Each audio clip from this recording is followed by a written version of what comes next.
శ్రీ గురుభ్యో నమః.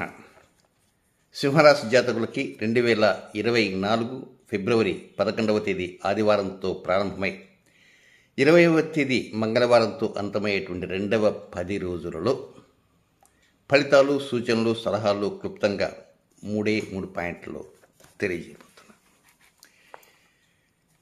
ఇక మొదటి పాయింట్కి వస్తే, ఫిబ్రవరి 11వ తేదీ ఉదయం నుంచి 12వ తేదీ మధ్యాహ్నం 2:56 వరకు ఉన్న సమయం అంతా కూడా ఇది అత్యంత అనుకూలంగా, సానుకూలంగా, హైలీ ఫేవరబుల్గా ఉండే సమయం. వివాహం కానటువంటి వారికి కానీ, ప్రేమికులకు కానీ కొంత మేలైనటువంటి లబ్ధి కలిగేటువంటి స్థితిని అందజేసే విధంగా ఈ సమయం ఉంటుంది.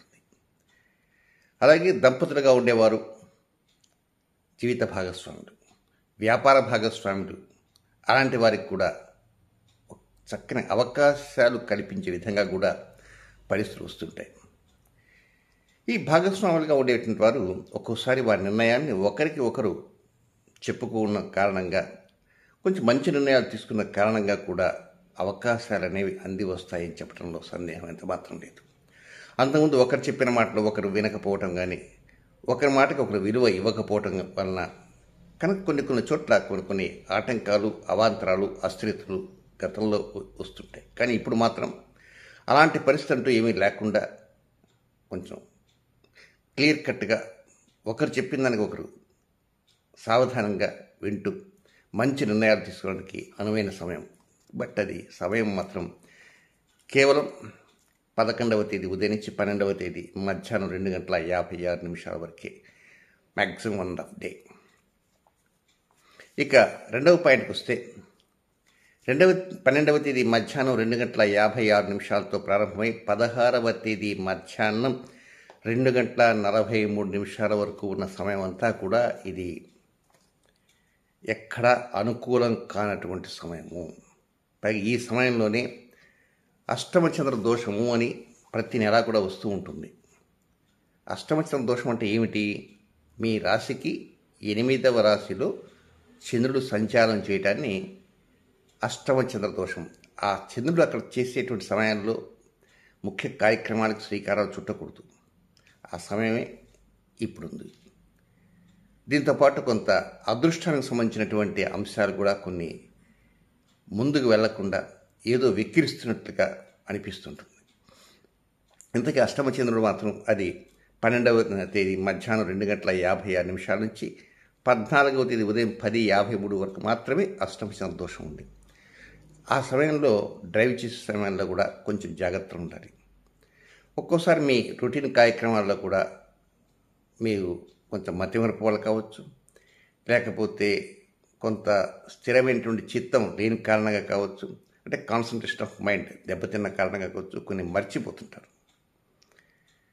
ఆ మర్చిపోయిన అతి ముఖ్యమైనవి ఉంటాయి.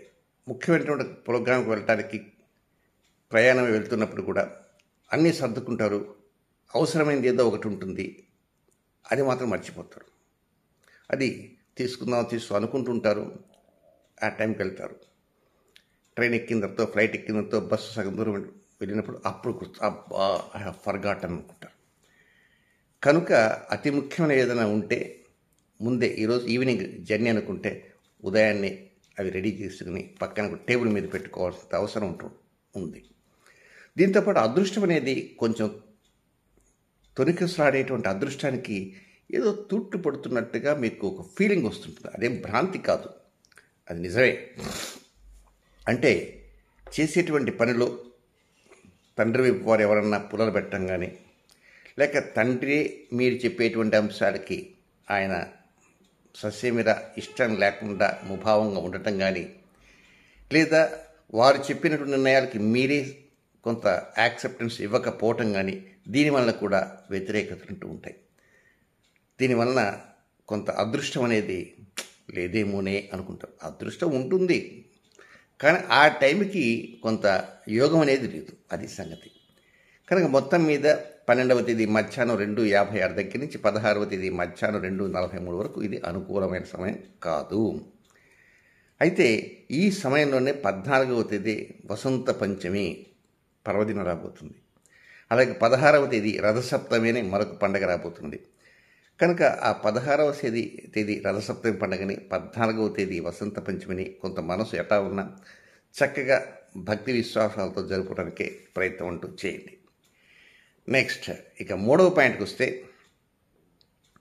ఇది 16వ తేదీ మధ్యాహ్నం 2:43 ప్రారంభమై 20వ తేదీ అర్ధరాత్రి వరకు ఉన్నటువంటి సమయము. ఇది ఎలా ఉంటుంది అంటే ఊహించిన దానికంటే అద్భుతంగా యోగాన్ని ఇచ్చే విధంగా ఉంటుంది. అన్నీ ప్లస్ పాయింట్సే కనపడుతుంటాయి. కొంత యోగం అనేది ఉంటుంది కూడా, ప్లస్ పాయింట్స్ కనపడినా మైనస్లు అంటే ఇక్కడ ఉండదు. లబ్ధి మాత్రం అనుకూలంగా ఉంటుంది. మీ లైఫ్ అడ్మినిస్ట్రేషన్కి సంబంధించి వృత్తి కానీ, వ్యాపారం కానీ, విద్య కానీ, ఉద్యోగం కానీ ఏదో ఒకటి, చదువుకునే వాళ్ళకి చదువు, విద్యార్థులకు ఇది, ఇక ఉద్యోగస్తులకు ఉద్యోగము, వ్యవహారం, వ్యాపారులకు వ్యాపారం, కాంట్రాక్టులు, స్వయం ఉపాధి రంగాలు రకరకాలు ఉంటాయి. అలాగే మీ నిద్ర లేచినందుకు రాత్రి పడుకోపోయేంత వరకు మీ ప్రోగ్రామ్స్ ఏవైతే ఉంటాయో ఆ ప్రోగ్రామ్స్ ఎక్కడా కూడా నత్తనడకం లేకుండా చాలా చకచక ముందుకు వెళ్తూ ఉంటాయి. మీరు అనుకున్నట్టుగానే జరిగిపోతుంటుంది. ఫలానా చోటుకి వెళ్తే బాగుంటుందేమో అనుకున్నారనుకోండి, సడన్గా ఆ రోజున అక్కడికి వెళ్ళాలనుకున్న వ్యక్తి మీకు తారసపడటమో, మీకు ఫోన్ రావటమో, ఏదో ఒక విధంగా కొంత వెతకపోయినటువంటి తీగ దొరికిందా అన్నట్లుగా ఉంటుందన్నమాట. కనుక కాగల కార్యం గంధర్వులే చేశారంటారు. కనుక అలాంటిదిగా అడ్మినిస్ట్రేషన్ చక్కగా ఉంటుంది. దీంతోపాటు లాభస్థానం కూడా డెవలప్మెంట్స్ ఉంటాయి. ఏదో కొంతవరకే లాభం ఉంటుంది, అంతకంటే ఎక్కువ లాభం ఉండదు అని అనుకుంటారు. కానీ కొంత బెటర్మెంట్గా మీకు ప్రాఫిటబుల్ మోటర్లో పరిస్థితులు ఉంటాయి. ఇక స్పెక్యులేషన్ విషయంలో రాణింపు కొంతగా ఉంటుంది. షేర్ మార్కెట్లో మాత్రం దూకుడుని మాత్రం ప్రదర్శించవద్దు. యథావిధిగానే మీ షేర్ మార్కెట్లో ఉండేటువంటి అనుభవాలు ఉంటాయి కనుక అలాంటి అనుభవాలతో కొంత తక్కువ మోతాదులోనే మీ బెట్టింగ్స్ ఉండాలి, అంతే తప్ప అధికంగా ఉండకూడదు అనమాట.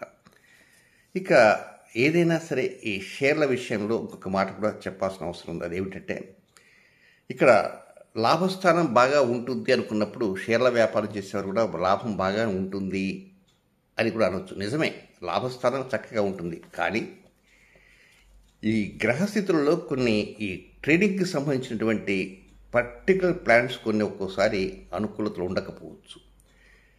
కనుక ఇక్కడ లాభము అంటే ఏమిటి అంటే దినచర్య. ఏమంటే మాది దినచర్య అదేనండి అనుకునే వాళ్ళు ఉంటారు. కానీ ఉద్యోగము, వ్యాపారము చేసేటువంటి వారు ఎవరైతే ఉంటారో, ఒకరి కింద ఉద్యోగం చేస్తూ మీ దినచర్య ఏదైతే ఉంటుంటుందో అలాంటి వాటిల్లో కొంత ప్లస్ పాయింట్స్ అనేవి 55 నుంచి 65, 75 దాకా ప్లస్ పాయింట్స్ వస్తాయి. కానీ షేర్ మార్కెట్ దగ్గరికి వచ్చేటప్పటికి ఇదంతా అప్ అండ్ డౌన్స్ ఉండేటువంటిది. కనుక ఒక్కో నెల రాబడి ఉండొచ్చు, పోవచ్చు. కానీ ఉద్యోగం చేసేవారు ప్రతి నెల 1వ తారీఖు జీతం వచ్చేస్తుంటుంది.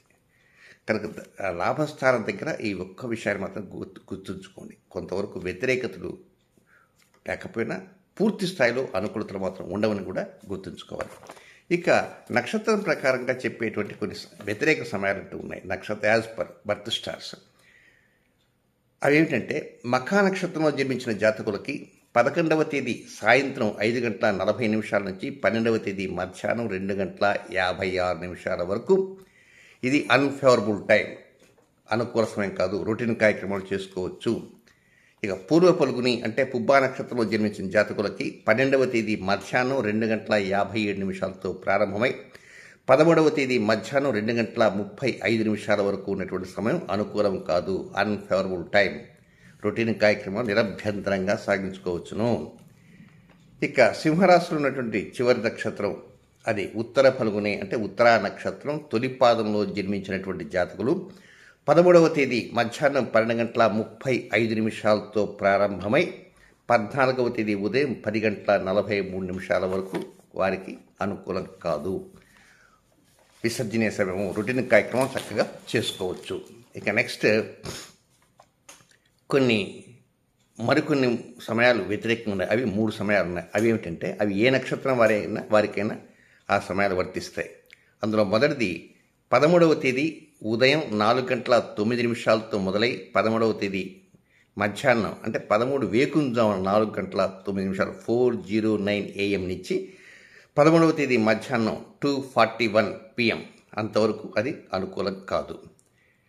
నెక్స్ట్ రెండవ సమయం 16వ తేదీ ఉదయం 8:44 నుంచి 16వ తేదీ రాత్రి 8:30 వరకు. ఇక మూడవ వ్యతిరేక సమయం 19వ తేదీ రాత్రి 9:19 నుంచి రెండవ రోజు అంటే 20వ తేదీ ఉదయం 9:55 వరకు అనుకూలమైన సమయం కాదు. రొటీన్ కార్యక్రమాలు చక్కగా చేసుకోవచ్చు.